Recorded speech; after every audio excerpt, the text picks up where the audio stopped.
like staring at a burning sun.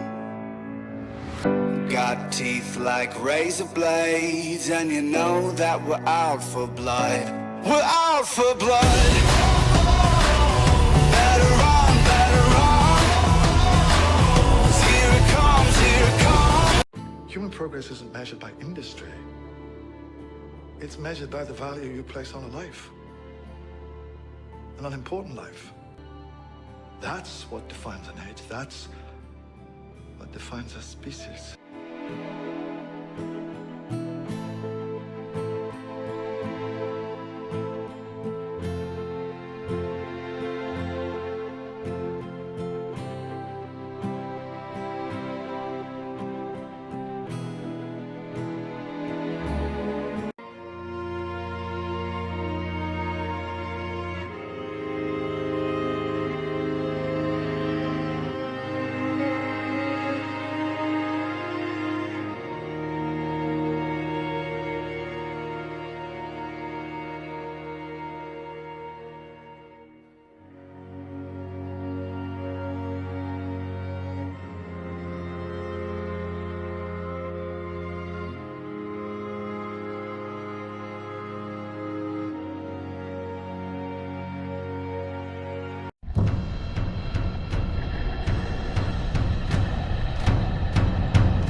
So uncivilized. An elegant weapon for a more civilized age.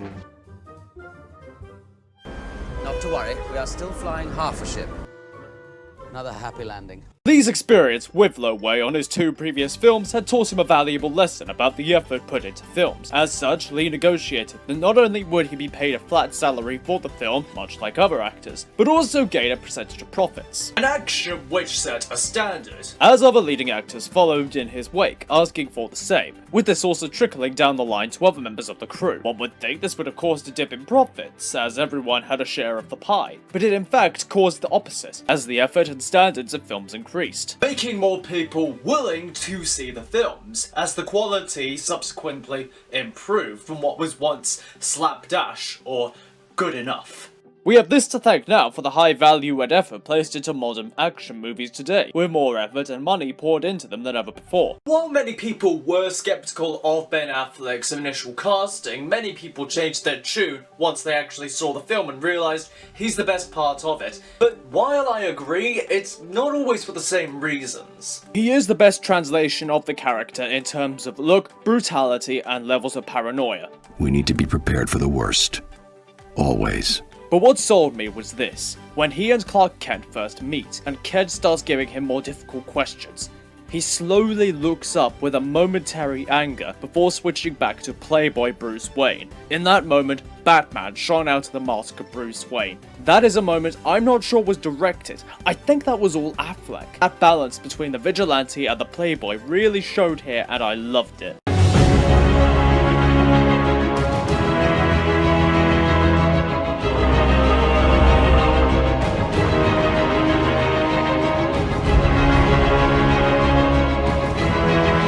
This was his big break into the American market, the one which would make or break his career going forward. After making 3 successful films in 2 years, a 4th one interrupted to make a 5th, and dealing with the pitfalls of rising fame, the psychological stress was enough for anyone to bear, let alone someone like Bruce Lee, unable to sleep, staying awake for long nights to work out choreography and draw diagrams, and often physically pushed to the limits in training and coordinating fight scenes in which he had to perform multiple grueling techniques while still acting for multiple takes at a time, in humid conditions. Lee quickly became dehydrated and lost copious amounts of weight, on top of the weight he had already lost working on Way of the Dragon. You only need to look at stills of the big boss compared to Enter the Dragon to see the toll the film took on him, with an up to 2-year difference between photos.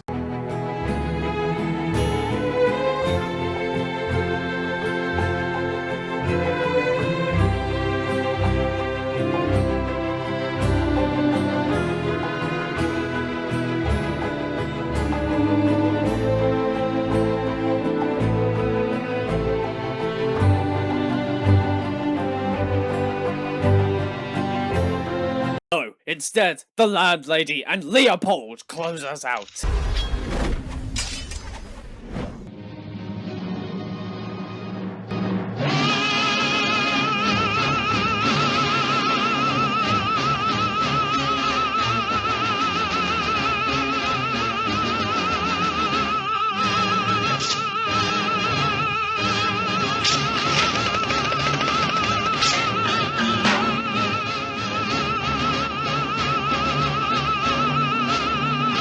If there is one piece of advice to give to novice martial artists, it is to take it slow. Sure, it's all fun and games learning a new martial art, and certainly it is fun to practice more interesting or flashy techniques, or to jump straight into sparring. But the problem is that if you do that too quickly without first learning the fundamentals, you could easily wind up with, well, a whole myriad of things going wrong. From a poorly misjudged aerial kick leading to a broken ankle, to jumping in too quickly into sparring and ending up with a concussion. And we certainly don't want that. We want longevity in martial arts, not just a myriad of hospital appointments. So remember to first practice your fundamentals and go slow, as... In this scene, it's revealed that the treasure all along was knowledge. Medical, scientific, spiritual, things which make a positive difference in the lives of others. Oh, what a solid, good moral lesson about true treasures of the world. And boy, what a rare and indescribable find. I mean, imagine what's in here. Could be the cure to cancer maybe, spiritual enlightenment, so many... Oh, my scholar brain. Ancient artifacts, hundreds of years old, containing sacred knowledge, and you use them in such a potentially damaging way. That's like using a first edition Edda as a coaster. It belongs in a museum! You were right about one thing, Master. The negotiations were short. Wait a minute. How did this happen? We're smarter than this. Is it possible to learn this power? And not just the men, but the women. And the children, too. How many other lies have I been told by the council?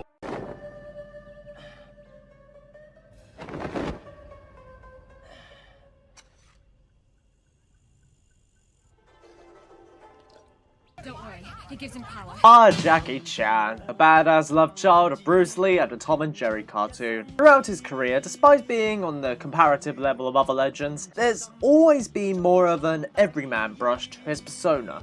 I think this comes from his approach to storytelling and levels. Jackie always starts at the bottom and works his way back up.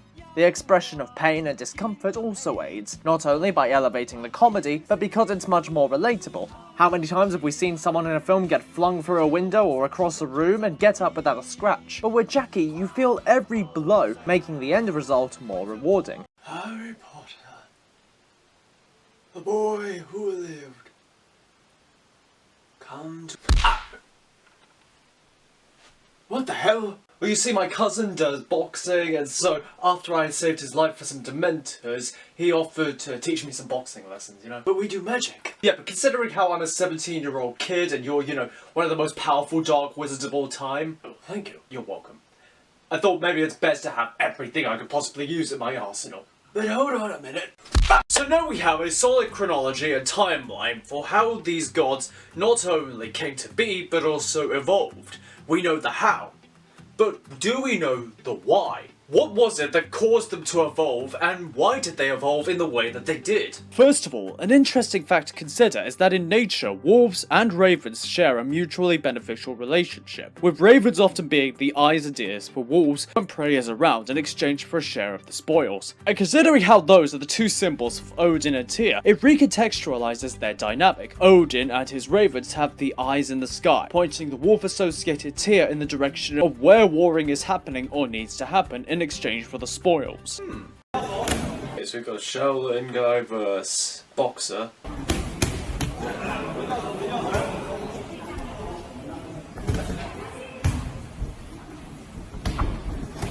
This is just the big problem that Shaolin has, in that it was the gold standard. At one point, Shaolin was the gold standard of martial arts, but the standard has evolved, the standard has moved on, but Shaolin has not evolved with it. And Shaolin is capable of being top tier with everyone else. It has that ability, it has that effectiveness, it's just not widely circulated. I mean, the comments are overall positive. Gotta give the monk props, he was taking them shots and giving them too. Shaolin can still stand top tier, it just needs to wipe away the muck and work on it improving and evolving. But it's after this fight scene that the film loses it. By this point, the story is done. If it ended here, it would be on a satisfying note, but it doesn't, as we get at least another hour of Batman, Superman and Wonder Woman fighting Doomsday, resulting in Superman dying. It's like they've already served lasagna, but then have decided to serve with it roast chicken. This third act belongs in its own movie. Call it The Trinity, where we see the three of them unite against Doomsday. The focus is on Batman and Superman fighting Lex Luthor, so keep it there. Why don't they fight him instead? Instead of Lex being all, now the devil will do it,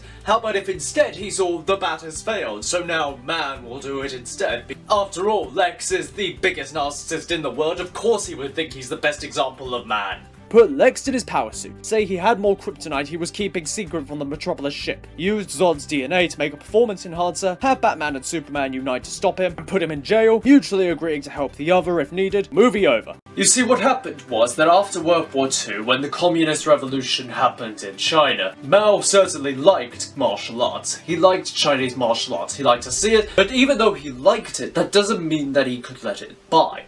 Because Chinese martial arts, any martial arts really, they often have this hierarchy within the schools. This idea of the master and the student. And if there's that particular hierarchy and you have these students which are loyal to the grandmasters or to the high masters, then they're not loyal to the state. And so what do you do with that? If someone's not loyal to you, they're loyal to a master. Someone who probably has certain moral values which probably will go against what you're doing. Well, you need to get this under control. How do you do that? By standardizing, of course. So welcome everyone to the traditional weapons support group. Nunchucks, how are you feeling today? Have you been able to get any new work? Well, I've gotten a few jobs here or there. What does it matter? They're not the same. Nothing's been the same since Bruce. I'm sorry, I know it's difficult, but you have to remember there will be other wielders. Don't listen to him, Nunchuck. When it's the one wielder, you hold onto that special connection. I mean, look at me. I mean, when it was just me and Steve, it was perfect. But now they just pass me around like I'm some sort of object. At least you all still get used. Look at me. I used to be on the cutting edge. People used to love me. They thought I was a hero. But then gunpowder came along and... well, now they just think I'm a relic. Look, we're all getting a bit dour here, and things will get better. Look, see, there's a notification here. They're doing another medieval war show. Where is it set? Europe. Oh! Hasta la vista, baby. Hey, what are you doing? Well, I'm trying to figure out a catchphrase. You know, like a one-liner. How's this one? You have failed this city. Good closer, not a very good opener. How about this one? Fear me if you dare. Good opener, not a good closer. You are terminated. Kinda generic, isn't it? Why are you trying to figure out a catchphrase anyway? Oh, well, if I say 10, I get a free sandwich. Okay, so we've got some old person martial arts. Whoa, that just shows the power of conditioning. He must have been doing this for years. He makes it look so easy.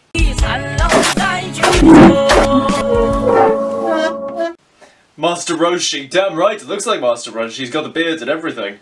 It's impressive how easy things can become, even despite age, with just enough conditioning, with enough training, with enough practice. Because he made that look easy, that was like a huge bark of tree, or a huge branch of wood. It was...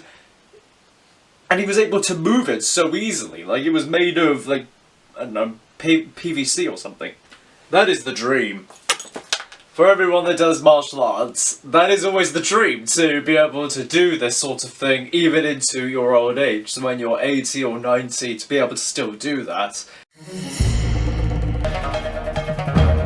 So the idea is that it's meant to be the deadliest martial art. Okay, fair enough. Krav Maga. You decide to put that at the top. Krav Maga was built for the army, that is very true. It's difficult to say of whether or not it's truly effective. From my experience at least, Krav Maga is more based in very specific circumstances. And even so, does the army even actually train in Krav Maga anymore? This whole myth that it's effective because it's part of the army's training regiment is gone out the window now in the face of modern technology. Ultimately, who cares how deadly a martial art is? So long as it teaches you how to adequately throw a punch, it will be good for self-defense. fights. If you just go around expecting to be attacked all the time, you're just asking to become paranoid. What you should be prioritizing in martial training is not just how effective it is, but also how much you enjoy it. Stay safe, but remember to have fun still. Martial arts actor tier list, here we go. Starting off with Donnie Yen. Want to bring Wing Chun to the mainstream. Fast hands and even faster reflexes, let's put him straight into A tier. Next up we've got Jet Li. Jet Li has more than proven his variety in terms of martial training, as well as being one of the great pillars of martial arts action, especially in Hong Kong cinema, and so he has to go into a high A tier. In fact, I'm going to put him above Donnie Yen, as he has showcased more creativity, I think. Van Damme up next. His kicks are high, his splits are splitty, and he was of course the progenitor of the Johnny Cage ball punch. I don't think he's quite shown that high level of creativity or variety, as such I'm gonna have to put him in B tier. And finally we have the man himself, Chuck Norris. I mean, what else is it going to be other than S tier? Cloud chasing. At best it is a form of self-promotion, and at worst it is just plain depravity. Now, the most recent example of this has probably been the most deplorable example. Whether or not there's any actual truth to the allegations, I think most can agree it is just a dishonourable way to go about business. Especially when you're promoting something such as a boxing fight. Just make it about the boxing, you don't need to bring people's personal lives into it. And at the end of the day, what is it even for? Anyway, to not be remembered for your skill, or your efforts that you put into the fight. Even if he wins this upcoming fight, he's just going to be remembered as the bloke that was deplorable along the way by insulting his opponent's family. That's not a good way to be remembered. It is not an honourable way to go about things. I think we can all agree on that. So very quickly, we need to establish that this is not a good way to act and not something to emulate. Thank you for agreeing to meet with me today. I'm really excited for our companies to be collaborating together, and I'm eager to get started. I'm eager to get started as well, but before we do, there's something I need to stress to you.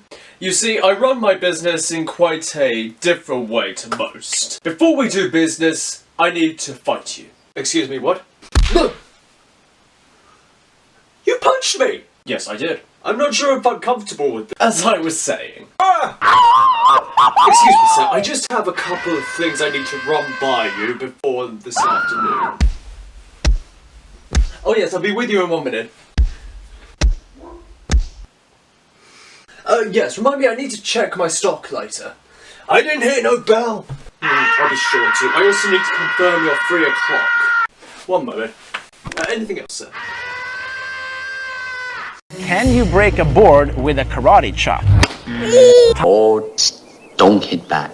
Well, I suppose if the apocalypse hits and it's down to breaking boards for survival, I guess these guys are prepared. Because this is a short, we don't know what the behind the scenes was, but these guys given a quick demonstration on the formwork of chopping a board or what have you. Because if so, it was kind of inevitable that it was going to turn out like this. Like, I'm aware that Chinese martial arts, we don't really do that. We don't do the whole breaking boards thing. But isn't the point of that supposed to be that you do the movement in the hip? That's what generates the power. And that's what the breaking of the boards is supposed to demonstrate, not just blind force. Really, these guys were just set up to fail. The only real expansion is by showing the evolution of the programs within the Matrix. We already had Smith, who rebelled from his programming, but other than becoming a free agent, was still an antagonist, and really the true villain of the franchise, as well as Persephone, who wanted to experience what love felt like, but it's left ambiguous, whether this is comprehension of emotion, or just the same as a program reading a new line of code. In this film, we meet the family of programs, with the parents making a deal with the Frenchman in order to, I think, allow their daughter to live a normal life as a little girl within the simulation of the Matrix, explaining how they want to give her the opportunity to be free to make her own choices about her existence, almost like sending her to a private school for a better education and greater opportunities in life, an action which arguably most real parents would do for their child.